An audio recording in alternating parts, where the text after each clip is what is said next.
Hey guys, Wad Doc here, and today we are talking about pistol trigger reset.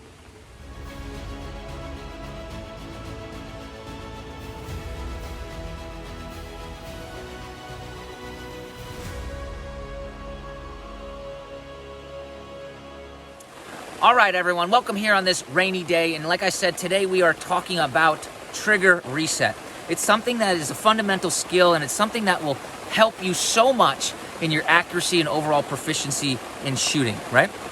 So I'm going to go through mechanics on both a striker fire and a hammer fire, just because the trigger travel is much different. So I just want to be able to show you on both. Bugs around here are crazy. All right, so let's just talk about this with a striker fire first, okay? I'm not going to worry about the trigger press itself, but I'm going to go through the trigger press just because it will help you understand what I mean by a efficient reset, all right? Trigger reset for your pistol. So you guys can see these bugs, right? So when we look at the trigger, when we start to pull the trigger, you're going to notice that as you go through the trigger itself, right, there's a certain amount of uptake. Some people call it mush, right? From right there, you're going to hit a wall. That's like a firm spot in the trigger. And then from right there, you're going to still have to press back a little bit farther until the shot breaks off, all right? Now, if this was actually a shot that broke off, the trigger would reset how it was, right? The mechanism would reset, and it would allow you to now release the trigger. There's spring tension that's under there, and you'll release that out a little bit, right? And you'll hear that click. At the end of that click, the firing mechanism is able to fire a second time, right? So I could break this a second shot. But what we see a lot of people do, what we see inefficiently done, is that as we let that trigger release, people will allow that trigger to travel all the way out and even to the point where they take their finger off the trigger. Now we have to go through that whole amount of trigger movement all over again before the shot breaks a second time. A lot of movement can happen during that time, and we can get really inaccurate just from this trigger press, right? Just from the additional movement that the trigger has to travel. So more efficiently, what we want to be able to do is after we fire the firearm, right, and after the trigger goes off, is we want the trigger to allow to come to the reset, and we want to stop right there. We don't want to allow any additional movement at all. We're going to keep a little bit of backward tension so that the trigger doesn't come out to where I just was right there, right? And we're going to stay on that wall. And from the wall, we are going to break our second shot, right? So how would we do this in a dry fire practice drill? What we're going to do here is, again, I pretend I'm shooting in a safe direction. I'm dry firing. I'm just practicing. I'm going to pull the trigger, okay? I'm going to keep that trigger down, right? And then from right there, I'm going to reset the slide. And then from right there, all I'm going to do is I'm going to allow the trigger to come out until I hear that click. And then I'm going to go ahead and I'm going to make sure that I take my aim, and I'm going to press from the wall. Now let me show you what that looks like. Whew, these bugs are vicious. Let me show you what that looks like with the hammer fire. Now with the hammer fire, the trigger travels a lot less, right? So that mush is only from here. There's a very little uptake, and then there's a very hard wall, and then from that hard wall, you have still yet even less travel. Sorry, I gotta press the safety catch down. And then the hammer falls, right? The same thing could happen, right? When the gun recycles, the same thing would happen with my reset on this firearm, but it's just a much smaller. And the mush or the uptake is much smaller as well. However, the drill looks exactly the same, all right? I would go ahead, make sure that my shot is fired off, right? Recycle the slide.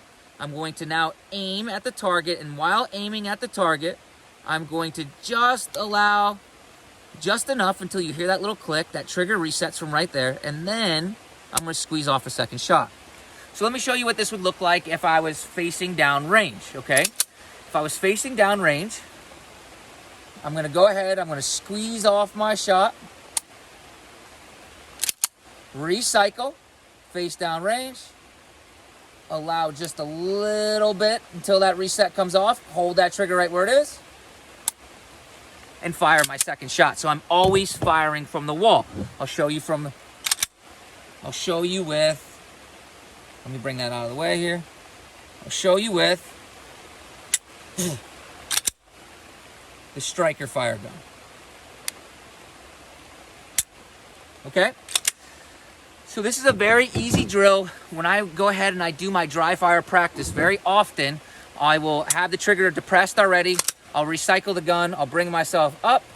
I'll bring to that reset, and I will crack off my second shot, break off my second shot. When I come out to the range, I do a very similar drill. I'm gonna move this to the side here for you, just so I can point down range. I got my ears on. I got my eyes on. And now I'm gonna load a hot firearm, okay? We're gonna fire 2 shots here. I'm gonna fire the shot, hold that all the way down to the end.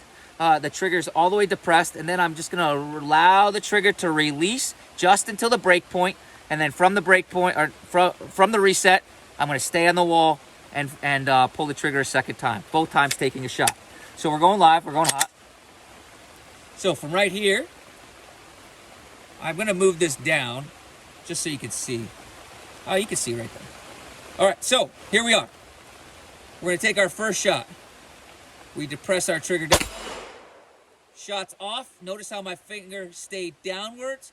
I'm now just gonna go ahead, release the trigger just until,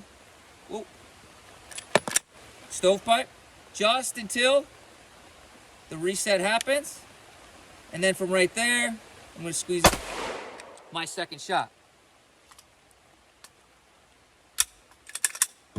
Let me show you what this would look like. Second firearm, okay?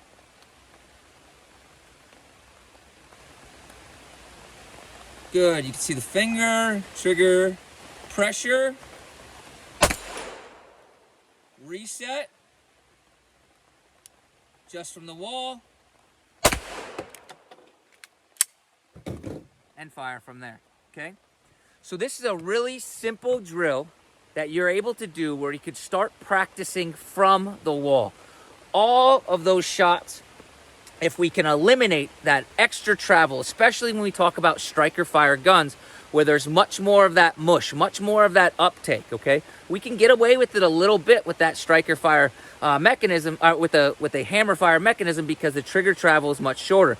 But we don't want our finger coming all the way off. We don't want to be releasing all of that pressure. We want to start as close to the wall as we can, because that will eliminate excessive trigger pull, and that will eliminate excessive amount of travel, which will ultimately improve our accuracy.